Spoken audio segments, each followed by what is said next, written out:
Thank you, Father. As Father told you, my name is Rick Hilton, and I'm now just 23 months away from ordination as a permanent deacon. Before Mass last week, a summer visitor who had heard my introduction last year said, "Oh, I see they invited you back." And they did, and the deacon program did. I've now reached the third level. It's really a 5-year program, 1 year of discernment and then 4 years of teaching, and I'm now at the lector level. Actually, though, as far as being invited back here, I've never left. I live in Wolfboro year-round now that Linda and I have retired, taking deacon formation classes and working as a volunteer in the parish office.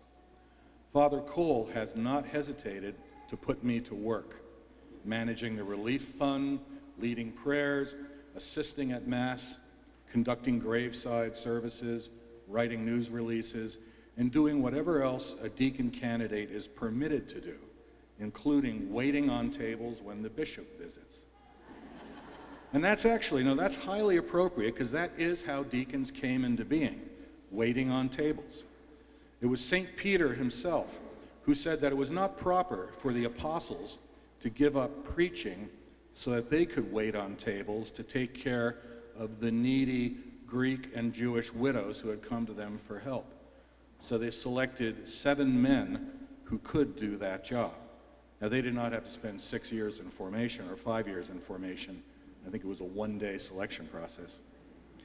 But waiting on tables led to managing the resources of the churches, and a tradition of deacons tending to church administration developed during the first millennium. In fact, for the first 1,000 years of our church's history, there were more deacons than priests, and most of the popes were deacons, not priests. But the world changes, and so does the church's structure. The order of deacon became one temporary step on the way to the priesthood. Father himself was a deacon before he became a priest. You may have seen Pope Francis dress as a deacon when he was washing the prisoners' feet. Vatican II came along and acknowledged that the world had changed even more. The complexities of administering a global church of 1.2 billion people while still spiritually shepherding God's flock required a new approach. Deacons were brought back into service in parish administration and the care of the poor. And with deacons, of course, came an army of thousands of men and women as the church shifted what used to be called minor orders. There used to be steps to the priesthood. There were ordination steps. The church took minor orders like lector and acolyte and turned them over to the laity and introduced such ministries as the extraordinary ministers of Holy Communion. We Catholics today, men and women, are much more actively involved in our church than our grandparents were. So really, we've come back to our roots. St. Peter knew his business. Why indeed should Father, given his gifts as a preacher, why should he spend his time waiting on tables when he should be preaching the gospel and tending to the spiritual needs of God's people?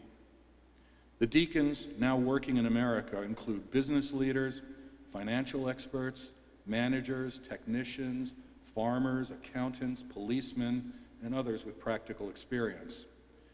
My own class, I won't be here in Mass next week because our deacon class is getting together on Sunday.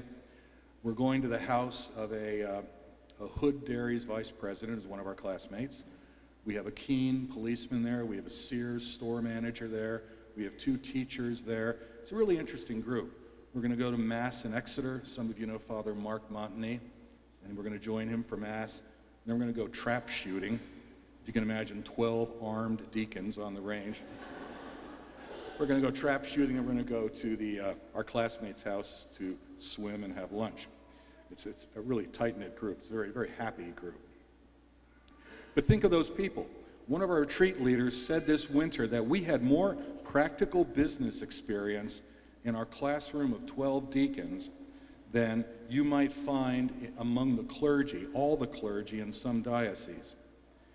Now, it's not as inspiring as the sacred gifts of a priest, but this practical experience can free the priest to use his particular gifts most effectively. I like to put it this way to keep it simple. Deacons do not replace priests. Deacons support priests. The really good news for American Catholics is that the numbers of new vocations have been rising. In April, the number of ordinations to the priesthood in 2015 was expected to be 595. That's up 20% from the year before. And the American church overall is growing at a rate of about 1% per year. We do, though, face some immediate challenges. This is a statistic which has only recently come out, and it stuns me. We've learned in the last month that half of America's priests expect to retire within the next 4 years. That's 50% of our current priests expect to retire in the next 4 years. Along with that stat, though, comes a little bit of hope. The statistic was accompanied by the news that what forces priests to retire is not their pastoral duties. Rather, it is the mountain of paperwork and the administrivia that comes with the job. And that's exactly the sort of work that some deacons do for their parishes. Now, I'm sure, having talked to many of you, I'm sure that some of you have heard God's call to serve as deacons. And I'm here today to let you know that the permanent deacon class of 2020 will begin forming this fall, with classes starting in 2016. Like Amos in today's first reading, you might say, whoa, no, I was no prophet, nor have I belonged to a company of prophets.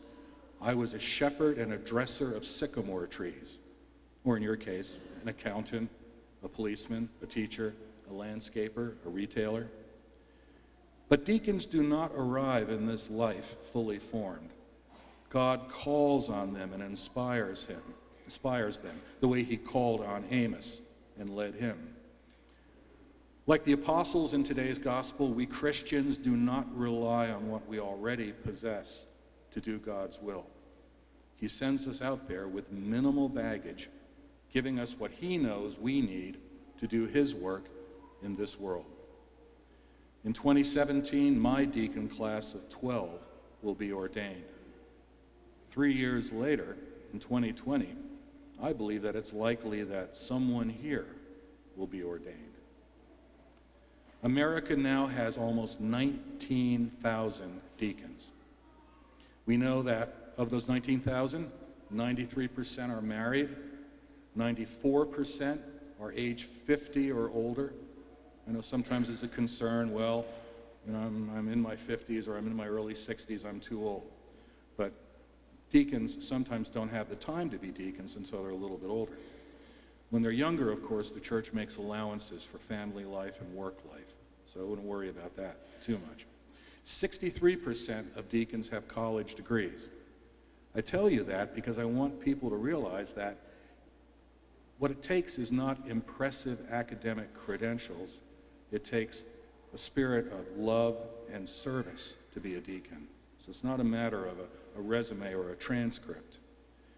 Out in the world, 18% of deacons are now compensated for their administrative or pastoral duties. In New Hampshire, at last count, we had 55 deacons helping 125 priests. Now, as encouraging as the long-term numbers are, the projected retirement numbers for the next 4 years suggest that in the short term, the support of deacons will be crucial. So, if you've thought of becoming a deacon, such an offer I have for you. The church seeks single and married men in their 30s or older who are ready to commit to 5 years of part-time preparation, a lifetime of service to God and God's people as an ordained minister, at least 15 years of active service. Now that means if you're thinking, oh my gosh, I'll be 62 by the time I'm ordained. What they really are hoping is that you can look ahead in your life and say, well, for about 15 years, I'll be capable of working part-time as a deacon. This is the clause that causes some conversation among deacon couples. a commitment not to marry or remarry after ordination. Now that can be a sticking point. That means if you're single when you become a deacon, you stay single. If you're married, you stay married. If you become a widower, you're not supposed to remarry. I can tell you that the wives of deacons like that clause a bit more than the candidates themselves. There's little or no salary in about 80% of the cases, and you are expected to purchase simple vestments. When Christ tells the apostles just to wear a tunic, this alb is a tunica alba. This is meant to be like what they wore. And you're supposed to have one of these for the sanctuary and then a gray Roman collar when you're out on church business. When you go to your regular day job, you don't have to dress up. This benefits package reminds me of that legendary ad for a South Pole expedition that you may have heard about. It's not a sure thing that the ad actually ran, but some historians say that there was an ad in the newspaper, men wanted for hazardous journey, small wages, bitter cold, long months of complete darkness, constant danger, safe return doubtful, honor and recognition in case of success. And according to the historical account, 5,000 men answered that ad. Now, if the deacon program had been around in those days, we might have had a few people interested in this. But my announcement today for you is no ad. I cannot call you to a vocation. Only God can. Only God can call you. I'll tell you that my own path to my vocation was most indirect. I was away from the church for about 12 years. Father and I have discussed this when I was in my 20s and early 30s. It was a very indirect path. I think my faith is stronger now as a result. And if you think about your own families, you know that not everyone who's a cradle Catholic stays the course all the way through. I was away for a while. So I don't want you to think that that's an impediment either. So Father Cole and I were talking. I cannot call you to a vocation, but Father Cole and I wanted to be sure that you knew that the door was opening once again for those who hear the call. Being a deacon does not make one wealthy. It hasn't done so, at least since the Middle Ages. But I can tell you from experience that the joy, the hope, the love, and the inspiration that one experiences in this work surpasses anything that anyone can buy. That's really the bottom line.